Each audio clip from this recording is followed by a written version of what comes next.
So hello my dear friends, मैं आपका दोस्त अभिषेक शर्मा स्वागत करता हूं आपका बायोजोम्स में। और ये है लेक्चर नंबर 4 बायोमिमिक्री का। अभी तक हमने 4 लेक्चर बायोमिमिक्री के 3 लेक्चर कंप्लीट कर चुके हैं और चौथे लेक्चर में हैं, जिसमें पहले लेक्चर में हमने डेफिनेशन पढ़ी थी बायोमिमिक्री की और साथ साथ में ओवरव्यू देखा था बायोमिमिक्री और नेचर का। फिर उसके बाद हमने केस स्टडी शुरू करी थी कि किस तरह से हमने नेचर से इंस्पिरेशंस लेके या आइडिया लेके हमने किस तरह से इन्वेंशन किया है।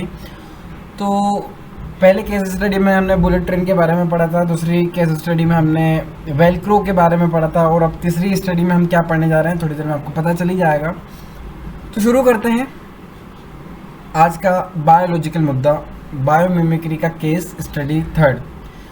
जनरली केस स्टडी जब मैं बोलता हूँ तो मुझे ऐसा लगता है कि मैं सीआईडी हूँ, बट मैं सीआईडी हूँ नहीं। जैसे हमने वेलक्रो पढ़ा था, बुलेट ट्रेन का पढ़ा था, और अब सर ये तो लियोनार्डो दा विंसी है। हाँ, तो ये केस स्टडी है? नहीं, ये केस स्टडी नहीं है, ये हमारे सबसे पहले कह सकते हैं साइंटिस्ट हैं।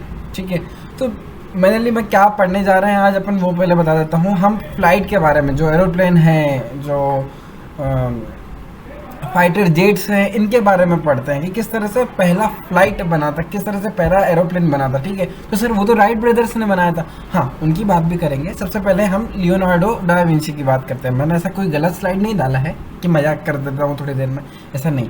तो लियोनार्डो डा विंची जो है वो जनरली 15 अप्रैल को जन्म हुआ था उनका, 1452, बहुत पहले, और 2 मई 1519 में उनकी डेथ हो गई। सर ये इससे क्या पता चला? अरे ये मैं सिर्फ बता रहा हूँ भाई, जनरल बता रहा हूँ। ये पेंटर थे और उसके साथ साथ बहुत कुछ भी थे, इंजीनियर, मैथमेटिशियन, साइंटिस्ट, इन्वेंटर, सब कुछ थे। मतलब उस टाइम पे सिर्फ यही इंसान थे जो कि सब जानते थे, मजाक था।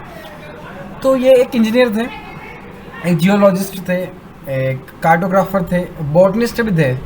ठीक है, मतलब बायोलॉजी और मैथमेटिक्स का मिक्सचर था, जब ऐसा नहीं होता था पहले, इतना नहीं था, और एक राइटर भी थे। चलो, तो मुद्दे पे आते हैं। ये एक इंजीनियर थे और उन्होंने क्या किया था, कोड क्रैक किया था, मतलब कोडेक्स। ठीक है, कोडेक्स कैमरा नहीं है, कोडेक्स, एक कोड क्रैक किया था फ्लाइट का। किसको देखकर? बिल्कुल बर्ड को देखकर। ठीक है, तो इनके सामने से चिड़िया जा रही होगी बेचारी उसके घर, और उन्होंने उसको देखा। वो थोड़ी सी शर्माई होगी चिड़िया, ये से क्यों देख रहे हैं अपने को। बट इनके दिमाग में ये नहीं चल रहा था कि उसको छेड़ा जाए। इनके दिमाग में ये चल रहा था कि ये उड़ती कैसी है, फ्लाई कैसे करती है। ठीक है, और अगर वो फ्लाई कर सकते हैं तो हम क्यों नहीं। ऐसा कुछ आया होगा आइडिया, क्योंकि ये 1452 की बात है और अभी हम 2022 में हैं, तो काफ़ी अंतर है। ठीक है, तो उन्होंने एक कोड क्रैक किया था, इंस्पिरेशंस ली थी बर्ड से और फ्लाइट के लिए। जैसे पेन लेता हूँ मैं यहाँ से।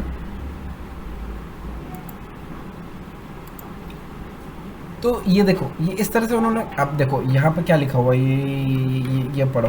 ठीक है, ये राइटर भी थे ये, ठीक है, साइंटिस्ट भी थे, साथ में पेंटर भी थे। तो इन्होंने क्या किया है, कोड क्रैक किया जिसमें उन्होंने एक बर्ड जैसा कुछ बनाया। ठीक है, सारा पूरा वो लिख करके देखो कि किस तरह से।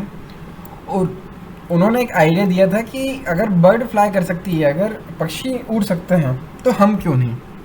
और ऐसा क्या अंतर है पक्षियों में और हमारे में, जो हम उड़ नहीं सकते और पक्षी उड़ते हैं? हाँ, वेट के अलावा भी भाई।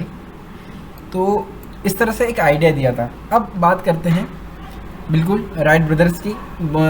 मतलब बहुत ऐसा हुआ है कि हर बार RIGHT राइट ब्रदर्स लिखते हैं, बट RIGHT नहीं है, WRIGHT है। ठीक है, तो पहले झलक में तो सबको लगता है कि सर स्पेलिंग गलत है, ये पकड़ लिया हमने। आप कमेंट करेंगे कि गलत लिखी है स्पेलिंग, बट यही रियल स्पेलिंग है। तो 2 भाई थे राइट ब्रदर्स, अमेरिकन मैकेनिक थे और बिल्कुल इंजीनियर ही हैं। ठीक है, मैकेनिकल इंजीनियर कह सकते हैं आज के ज़माने में। और इन्होंने क्या किया था, दिसंबर 17 को 1903 में 17 दिसंबर को इन्होंने फर्स्ट ह्यूमन फ्लाइट बनी थी। ये देख रहे हो, ये देख रहे हो, इस तरह से। ठीक है, Perhaps an inspiration of a bird on a flight leads them to their inventions। ठीक है, तो इंस्पिरेशन किससे लिया था? बिल्कुल एक बर्ड से। किसका? फ्लाइट बनाने का। तो आइडिया लियोनार्डो डा विंची को कहीं ना कहीं इन्होंने कुछ पढ़ा होगा, उनके थीसिस पढ़े होंगे, उनके लिखे हुए कुछ पढ़े होंगे।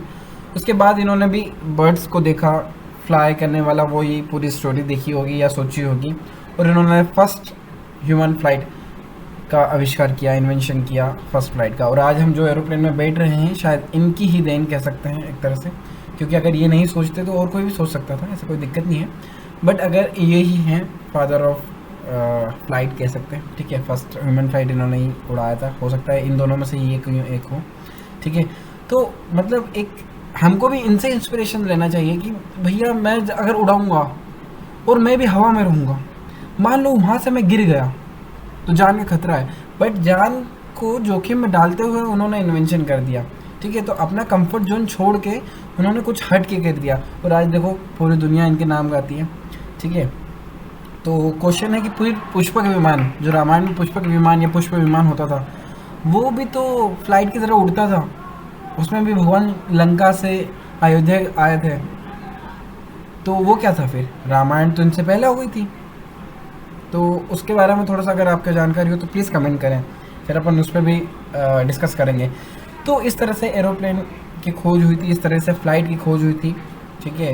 एक बर्ड से हम कह सकते हैं कि आसपास हमारे, तो 1903 के पहले जो आदमी होंगे वो तो ऐसे ही बोलते होंगे कि अरे यार ये तो बर्ड तो हमारे सामने भी उड़ रही थी, हमको क्यों नहीं दिमाग में आया, कुछ ऐसे बोल रहे होंगे, और ये तो मैं भी बना लूँ, इसमें क्या है। बट आज पूरा वर्ल्ड, इंडिया ही नहीं पूरा वर्ल्ड इनको जानता है, कह सकते हैं फ़्लाइट के जनक है या फादर ऑफ फ्लाइट है, फर्स्ट ह्यूमन फ्लाइट। सो काफ़ी इंटरेस्टिंग स्टोरी है। तो this is all about how we learn from our nature, how nature give us an idea on inspirations, nature inspire us for developing such inventions which solve our human problem. So this is all about the biomimicry case study third, जिसमें हमने flight के बारे में पढ़ा। आने वाले lectures में हम और अच्छे केस स्टडीज पढ़ेंगे, काफ़ी फ़नी वे में पढ़ेंगे। तो बने रहें, लाइक करें, शेयर करें, सब्सक्राइब करें, कमेंट भी करें। मिलते हैं नेक्स्ट लेक्चर में। धन्यवाद, जय हिंद।